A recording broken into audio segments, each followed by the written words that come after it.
आहे का पाणी, आहे का प्यायला? पाणी नाही प्यायला, पाणी नाही प्यायला. तुम्ही किती कुठून पाणी आणता मग आता? आता आम्ही लय लांबून पाणी आणतोय, 2 किलोमीटर.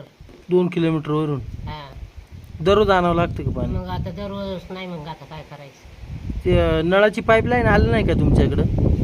नळाची पाईपलाईन आहे, पण पाणी कुठे दिलं? पाणी नाही का तिला? नाही ना, ती पण कोरडीच आहे का? कोरडीच आहे. मग अख्खं आयुष्य पाणी वाहण्यातच गेलं का आपलं? पाणी वाहतच गेलं आमचं आयुष्य सगळं. सरकार काही लक्ष देत आहे का नाही तुमच्याकडे? नाही ना, नाही देत. नाही देत. कुठं देतो सरकार? मग काय पाणी द्यायला पाहिजे ना तुम्हाला? द्या पैसे पण आता कुठं देतात पाणी? जनावरांचं कसं काय मग? जनावरं न्यायचे लांब पाणी येऊन. लांब न्यायची का? मग काही विहीर कुठे आहे, काय कंतमळा येतो?